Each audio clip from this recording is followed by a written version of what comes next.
લિંબાયત મીઠી ખાડી ખાતે રહેતા આધેડે સ્થાનિક માથાભારે મહિલાઓ પાસેથી વ્યાજે રૂપિયા લીધા બાદ સમયસર ચૂકતે નહીં કરતા વ્યાજનો ધંધી કરતી મહિલાઓ દ્વારા તેને ધમકીઓ અપાયા બાદ તે ગુમ થઈ જતા પરિવારજનો દોડતા થઈ ગયા છે। સુરત શહેરમાં વગર લાયસન્સે વ્યાજનો ધંધો ફૂલ્લો ફાલ્યો છે, ત્યારે સ્લમ વિસ્તારોમાં ગરીબોને 10 થી 12% ઊંચા વ્યાજે રૂપિયા આપી પઠાણી ઉઘરાણી કરનારાઓમાં મહિલાઓ પણ સામેલ થઈ છે।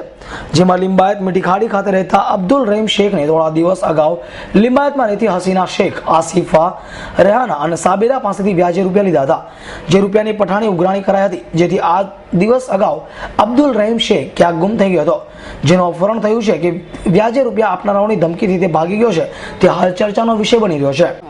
सलमा लिंबायत मीठी खाड़ी। आपके आदमी का अब्दुल रहीम शेख। कहाँ चले गए, कितने दिन से चले गए?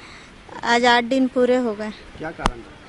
ये कर्जे वालों का कारण था, ब्याज के पैसों के कारण में मेरा आदमी चला गया। वो लोग की धमकी थी।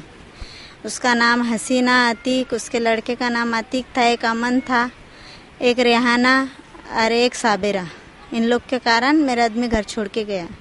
घर छोड़ के गया, ये लोग ने अगवा करे या उनके धाक से कहीं गए, इनका कोई पता नहीं चढ़ा। क्या धमकी देता?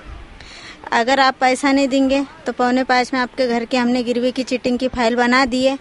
अगर आप फाइल ये बना सकते तो हम बिचाती की भी फाइल बना सकते, नहीं तो बूटी बूटी करके तुम लोग को गायब कर सकते। हमारे पुलिस हमारे जेब में है, हम कोई पुलिस से नहीं डरते। आपने केस किया? हाँ, हमने लिंबायत में पुलिस स्टेशन में इसमें जाके केस किया। वो कारण आई, मगर वो लोग भी ढूंढ रहे, हमने भी ढूंढा, अभी तक का कोई पता नहीं चला। पुलिस से क्या जवाब मिला? पुलिस बोले आप भी ढूंढो, हम भी ढूंढ रहे, अभी तक का कोई बात का ये नहीं आया।